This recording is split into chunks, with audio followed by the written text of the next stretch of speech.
चंदन घोष, बंगाली कभी भी चंदन इनको वोट घोष, नहीं देंगे पूजा जी। ठीक है, हक साहब, पूजा ठीक जी ये है। समझना होगा, ये जहाँ जहाँ देखिए, बंगाली जी है, जहाँ पूजा बांग्ला जी, बोल रहे हैं। ठीक है, हाँ चंदन जी। देखिए पूजा जी, पहले ये सोचना चाहिए ये कॉन्टेक्स्ट क्या है, इलेक्शन कितना दूर है और कैसे बंगाल का राजनीति बह रहा है।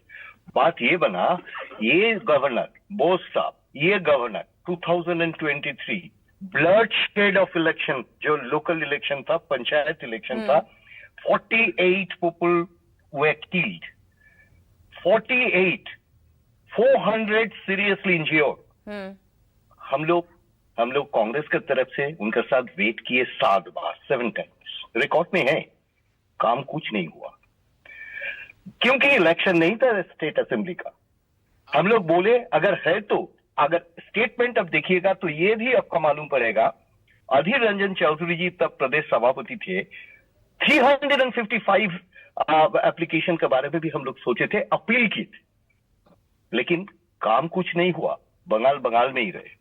ब्लैक शेड का बारे में बात कर रहे, अब इलेक्शन आ गए, इलेक्शन एंड गवर्नर के एक्शन अगर कोई पॉलिटिसाइजेशन कॉन्सेप्ट से होता है, कोई राजनीतिक का कॉन्सेप्ट से होता है, तो मालूम पड़ता है केंद्रीय सरकार राज्य सरकार का बीच में रिलेशन क्या है। This one simple point. Second interesting point is, अभी हम लोग को यह मुद्दा सामने लाना पड़ेगा, क्या हो रहा है बंगाल में।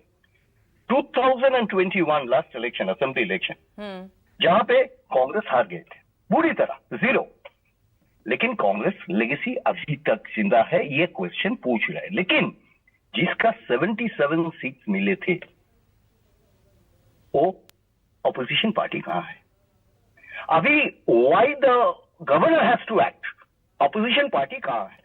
ऑपोजिशन पार्टी का एक कंस्ट्रक्टिव आइडिया जो बंगाल पीपल का प्रोटेक्ट करने के लिए, और सोचिए बंगाल का डेवलपमेंट के लिए, बंगाल का एजुकेशन पॉलिसी, इंडस्ट्रियल पॉलिसी के लिए, क्योंकि सत्ता में केंद्र यूनियन गवर्नमेंट किसका है?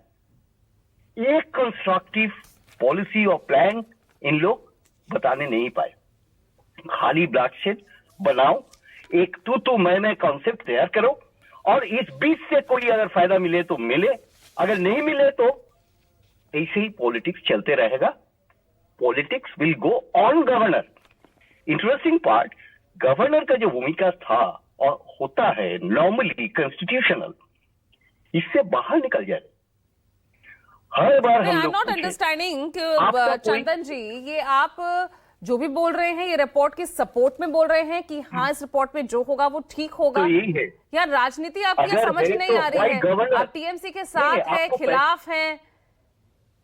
देखिए एक बात तो पहले हम लोग 0 पॉइंट पे, हाँ, अभी हम लोग जो है बेरहक तो कर ही रहे, हम लोग तो बोल रहे घुसपैठिया है, लेकिन नंबर कौन देंगे? कौन देंगे नंबर? ये तो देना है बीएसएफ का, ये देना है होम मिनिस्ट्री का। होम मिनिस्ट्री का कोई नंबर नहीं, पहले ये बताइए ना इस रिपोर्ट को लेकर क्या आपकी राय है? नहीं, हम लोग का बोलने का मतलब है जहां पे ये रिफ्लेक्ट होगा, मतलब सदन में जाके ये लोग बोल रहे हम लोग नंबर नहीं देंगे, अनाउंस नहीं करेंगे, तो इसका बात क्या है? इतना दिन से आप कोई एक मुद्दा पर चर्चा कर रहे, और जब सदन में आपका अकाउंटेबिलिटी का क्वेश्चन आया तब आप इनकार कर रहे। दूसरा बात ये है, अभी जो कलकत्ता, मतलब ये बंगाल में जो पॉलिटिक्स हो रहा है, हम लोगों का बोलने का ये मतलब है, ये सरकार जो काम कर रहा है, ये इसका विरोध में हम लोग बहुत सारे मूवमेंट किए। हम लोग का पहला क्वेश्चन यहाँ पे other side of the game also कौन है? हम लोग का ऑपोजिशन पार्टी 77, उनका पास अभी 77 नहीं है, वो तृणमूल में वापस चला गया। आपकी लड़ाई बीजेपी और टीएमसी, और आपको लग रहा है कि दोनों की साठगांठ है? तो पार्टी वो काम कर रहे हैं जिससे ये डेवलपमेंट रुक रहे हैं यार। पोजीशन ऑफ गवर्नर का अपना पोजीशन अगर अभी